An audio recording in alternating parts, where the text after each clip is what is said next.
پاپا یہاں پر ایک عرض تو کرنا چاہیں گے نا کہ الحمدللہ آپ جو ہماری رہنمائی فرماتے ہیں تو اس پر تو ہمیں آپ کا شکریہ ادا کرنا ہی چاہیے نا کہ آپ ہمارے رہنما ہیں الحمدللہ، ہر معاملے میں ہماری رہنمائی فرماتے ہیں۔ آپ نے کھانا پینا اٹھنا بیٹھنا چلنا پھرنا سونا جاگنا آنا جانا، تجارت ملازمت ایمان معاملات عبادات، وہ کیا شے ہے جو الحمدللہ آپ نے ہمیں نہیں سکھائی، پھر بھی ہم آپ کا شکریہ ادا نہ کریں تو پھر آپ یہ پہلے ثابت کریں کہ اس طرح کے فضائل مائک پر بار بار کسی کے منہ کے سامنے بیان کرنا کیسا؟ تو ایسا نہ کیا کریں یار، کسی کے سامنے تعریف کرنا جو ہے نا اس کی کمر توڑ ڈالنا ہے، اس کے منہ میں مٹی ڈال دینی چاہیے۔ میں اگرچہ اس سے بچ نہیں سکتا، میں جب یہ بولتا ہوں نا تو انکساری میں چلا جاتا ہے، لیکن بعض اوقات میں صحیح بولتا ہوں کہ بعض اوقات کیا بارہا کہ جب میں اپنے فضائل سنتا ہوں نا تو میرا موڈ تھوڑا مجھے وہ صدمہ شروع ہو جاتا ہے کہ کہیں قیامت کے دن مطلب مجھے کہہ نہ دیا جائے کہ سننے تھے نا تیرے فضائل، تجھے دنیا میں بدلہ دے دیا، خوب تیرے ڈنکے ہر مبلغ آ کے تیرے ڈنکے بجاتا تھا، تو نے ان کو سختی سے روکا کیوں نہیں؟ مجھے ڈر لگتا ہے مجھے کہ چل اب تیرے پاس کیا ہے، عزت تو بڑے بڑے بادشاہوں کو جو ہم نے دنیا میں نہیں دی تجھے دی تھی، نہ وزیر اعظم کو دی نہ صدر کو دی تیرے ملک کے، اتنی عزت تجھے دی۔ جی ہاں، وزیر اعظم صدر کیا 5 سال کے ہوتے 10 سال کے ہوتے، اور ایک تعداد ہوتی ہے جو ان سے سیٹ نہیں ہوتی، اور جو ان سے عزت کرتے ہیں نا وہ ظاہری طور پر ان کو عہدہ چاہیے، لائسنس نکلوانا ہوتا ہے، کام نکلوانا ہوتا ہے، لیکن تیرے کو وہ عزت کرنے والے دیے جو تجھ پر دولت بھی نچھاور کرتے ہیں، تجھ پر جان قربان کرنے کے لیے تیار رہتے ہیں، تم پر مال نچھاور کرتے ہیں، تمہاری جھلک دیکھنے کے لیے ترستے ہیں، تم سے ہاتھ ملانے کے لیے تڑپتے ہیں۔ ہم نے تم کو اتنی عزت دی، تم نے اس کا شکر کیا ادا کیا؟ اگر قیامت کے دن مجھے پوچھا کہ مجھے صحیح بولتا ہوں بات کا بہت ڈر لگتا ہے کہ میں کہیں مارا نہ جاؤں آخرت میں، کہ یہ سب استدراج تو نہیں ہے، کہ یہ سب کچھ اس وقت جو میرے ساتھ ہو رہا ہے کہ جس کو دیکھو میرے قصائد پڑھ رہا ہے، اور میں بولتے بھی ڈر لگتا ہے کہ بولتا ہوں تو یہ بھی میری فضیلت کا ایک باپ بن جاتا ہے۔ سبحان اللہ، کیسے انکساری فرماتے ہیں، منکسر المزاج ہیں، تو یہ اور یعنی کہ ایک پھول بڑھ جاتا ہے میرا، کروں کیا؟ میں دل سے بولتا ہوں کہ یہ مطلب بعض اوقات میرے کو تعریف سے جھٹکا لگتا ہے کہ لو یار اب شروع ہو گیا۔ کبھی کبھی میں نے مدنی چینل بند کیا اس طرح کہ میرے فضائل شروع ہو گئے، بند کرو، اپنے کو علم دین کے فضائل سننے تھے، اللہ رسول کی باتیں سننی تھی، ابھی بیچ میں میرے کو پکڑ لیا۔ تو جس کو آئے دیکھو کہ میرے کو مطلب وہ ڈنڈا لے کے ہانکتا رہتا ہے، اب کس طرح ہانکتا ہے خدا بہتر جانے۔ میں پھول گیا تو اس کا مطلب جہنم طرح ہانک رہا ہے، مجھے امتحان میں ڈال رہا ہے۔ پھولنے سے کیسے بچوں گا؟ میں انسان ہوں، بشر ہوں، میرے بھی مطلب ہے کان وہ کھڑے ہو جاتے ہیں بات کو سننے کا، یار سنو آگے کیا بولتا ہے، آدمی کا نفس تو ہے نا یار، تعریف کس کو اچھی نہیں لگتی؟ تو انہیں ایسا نہیں کرو یار۔ آپ مطلب جو یہ میں نے دعوت اسلامی ارشادی ادارے جملے جو بیان کیے نا، یقین مانو یہ میری حکمت عملی ہے کہ تاکہ میرا نام چھوڑ کر یہ بس یہ دعوت اسلامی کا نام روشن، مکتبۃ المدینہ کا نام روشن ہو، ان کا نام لے اور میرا نام نہ لے۔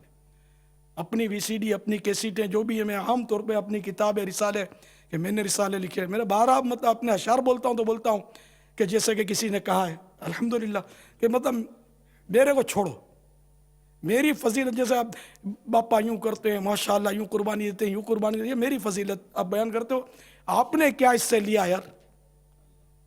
یہ کرو نا، کیونکہ مجھے اپنی اور ساری دنیا کے لوگوں کی اصلاح کی کوشش کرنی ہے، خالی مجھے اپنے فضائل نہیں چاہیے کہ مجھے کندھے پہ لیے پھر اور میں مرا تو میری تحریک کی بھی موت آ گئی، یہ نہیں، میری تحریک میرے مرنے کے بعد جاری رہنی چاہیے، میں یہ چاہتا ہوں۔ تو میرے فضائل نہ بیان کریں، اللہ عز و جل کی باتیں کریں، محبوب کے فضائل بیان کریں کہ جو کہ عبادت ہے، بزرگان دین اولیاء کرام کے فضائل بیان کریں، میرے کو وہیں رکھیں کہ جہاں میری جگہ ہے وہیں رکھیں پلیز، اس کو میری انکساری میں نہ کھپائیں، اس کو میرے دل کے جذبات سمجھے۔ میں کو یقین مانو، خدا کی قسم بعض اوقات بہت ڈرتا ہوں میں اپنے فضائل سے کہ میں مارا جاؤں گا، کہ آخرت میں پھنس نہیں جاؤں میں، یہ تجھے اتنی عزت دی، تو نے شکر کیا ادا کیا؟ جواب نہیں ہے میرے پاس، میں نے کیا شکر ادا کیا؟ ایسا سست عزم ہوں کہ مت پوچھو بات، نہ عبادت ہو سکتی ہے، نہ تلاوت ہو سکتی ہے، نہ کچھ بھی نہیں ہو سکتا میرے سے،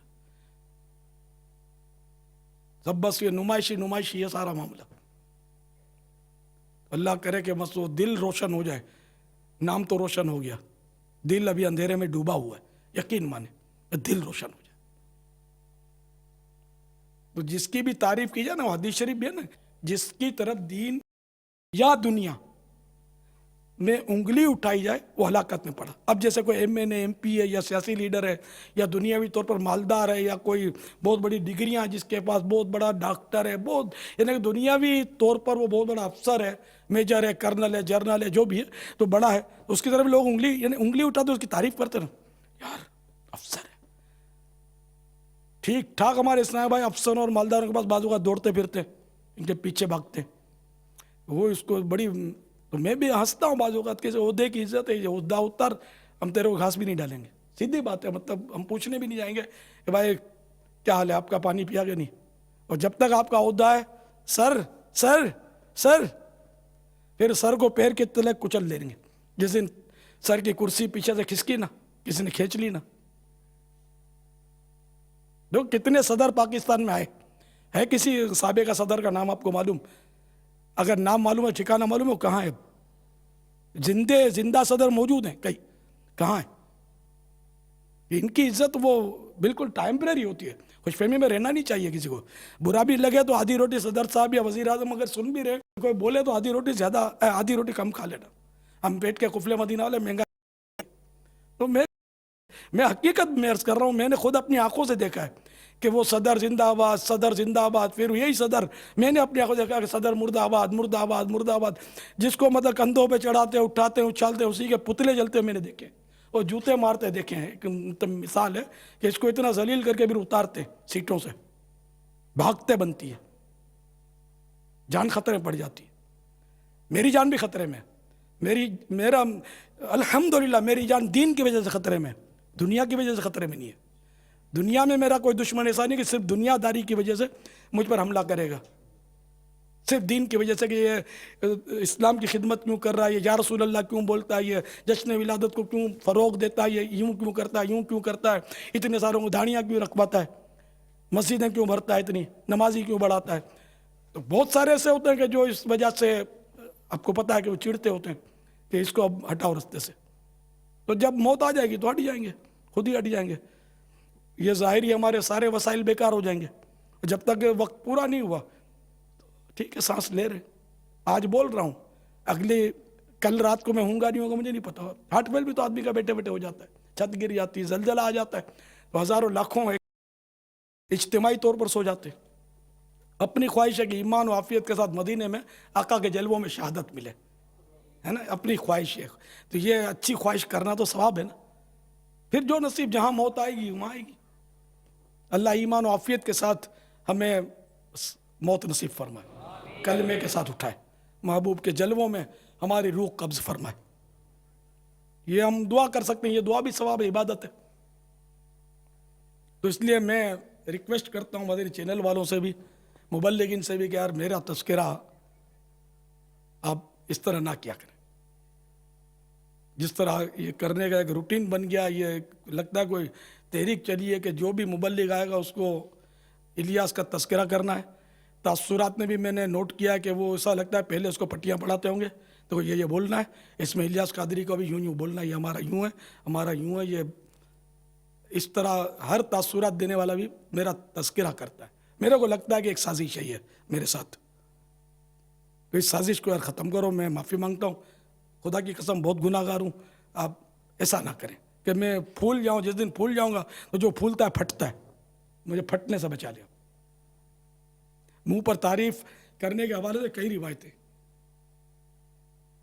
جس میں منہ پر تعریف کرنے کی ممانعت موجود ہے. نہیں, یہاں تک حدیث شریف میں کہ کسی کی تعریف بھی کرنی ہے تو اس طرح کرے کہ ہمارا حسن ظن ہے کہ وہ ایسا ہے. تعریف کسی کی منہ پہ کرنے کے بھی اپنے شرائط موجود ہیں, مطلقاً ناجائز و حرام نہیں کہہ رہا میں, لیکن اس کے اپنے شرائط نہیں. شرائط کس کو معلوم ہے کن شرائط کی بنیاد پر کسی کی تعریف کی جائے اور وہ کیسا ہو کہ اس کی تعریف کی جائے. اب وہ ایک الگ چیپٹر ہے, اس کے لیے آپ اپنے احیاء العلوم میں آپ پڑھ لیں تو آپ کو پتہ چلے گا کہ تعریف کس طرح کی جاتی ہے اور کس کی جاتی ہے, وہ کیسے کی جاتی ہے. منہ کے سامنے تعریف, پیچھے سے تعریف, ٹھیک ہے. اب یہ بھلے آپ بولو مدنی چینل پر منہ کے سامنے کہاں کرتے, پیٹھ کے پیچھے, لیکن آپ کو ہے نا تو پول پکڑی جاتی ہے نا, تو یہ پیٹھ کے پیچھے کہاں ہوا. یعنی کہ بعد مبلغین ڈھونڈتے ہوتے ہیں کوئی میری بات ایسی ہو جائے اور یہ حکایت بن جائے ان کے بیان میں سبحان اللہ کا نعرہ لگ جائے پھول جاتے ہیں. تو یہ مطلب جب تک مبلغ کے بیان میں میرا تذکرہ نہیں ہوتا ان کو مزہ نہیں آتا. میں نے بارہ نوٹ کیا کہ بالکل یعنی کہ ایسی باتیں ہوتی غلط فہمی ہوتی ہے. میں نے یہ بولا نہیں ہوتا لیکن بولتے ہیں کہ الیاس کہ یہ قول ہے کہ یوں اور یوں اور یوں. مجھے خواب میں پتہ نہیں ہوتا کہ یہ قول کہاں سے نکالا ہے اس نے, کہاں سے اٹھا لایا. وہ وایا سن کر, یا یہ بھی ہو سکتا ہے کہ یہ غلط بھی نہ ہو کہ میں نے بولا ہو میں بھول گیا ہوں, ہر بات تو مجھے یاد نہیں رہتی. لیکن یہ کہ اولیاء کرام جو ہمارے مسلمہ اولیاء کرام ہیں, یعنی غوث پاک یہ فرماتے ہیں, الیاس یہ کہتا ہے, ان دونوں میں وزن میں بہت فرق ہے. غوث پاک کی بات جو ہے نا ہر کس و ناقص سر پہ چڑھائے گا, آنکھوں پہ لے گا. الیاس کی بات مختصر لوگ قبول کریں گے, انڈرسٹوڈ ہے نا. غوث پاک کی ہر سنی آنکھوں پر لے گا. الیاس کی بات نے سن کر یہ کئی ایسے سنی میں نے دیکھے, مجھے پتا ہے, علماء دیکھیں, مجھے لکھا ہے کہ ان کو روکو, تمہاری شخصیت کو ہی اجاگر کیا جاتا ہے. مگر میں کیا کر سکتا ہوں, میں بولتا ہوں تو بولتے یہ انکساری فرماتے ہیں. حضرت کی انکساری ہے تو عاجزی بڑی, ہمارے حضرت بہت مسکین اور عاجزی فرماتے ہیں. اور فضیلت میں 2 پھول بڑھ جاتے ہیں میرے. کیا کروں, کہاں جاؤں, مدینے. کہاں جائیں گے, اپنی پناہ گاہ کہاں ہے یار. کوئی لندن کو جائے گا, کوئی امریکہ جائے گا, مدینے کی طرف دوڑے گا دیوانہ مدینے کا انشاءاللہ. چھوڑ فکر دنیا کی, چل مدینے چلتے ہیں. چھوڑ فکر دنیا کی, چھوڑ فکر دنیا کی, چل مدینے چلتے ہیں. مصطفیٰ غلاموں کی, غلاموں مصطفیٰ غلاموں کی قسمتیں بدلتے ہیں. مصطفیٰ غلاموں کی قسمتیں بدلتے ہیں.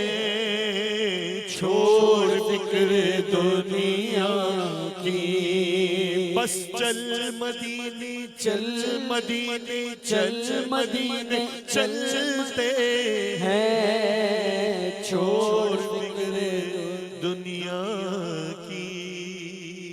صلو علی الحبیب صلی اللہ تعالی علی محمد.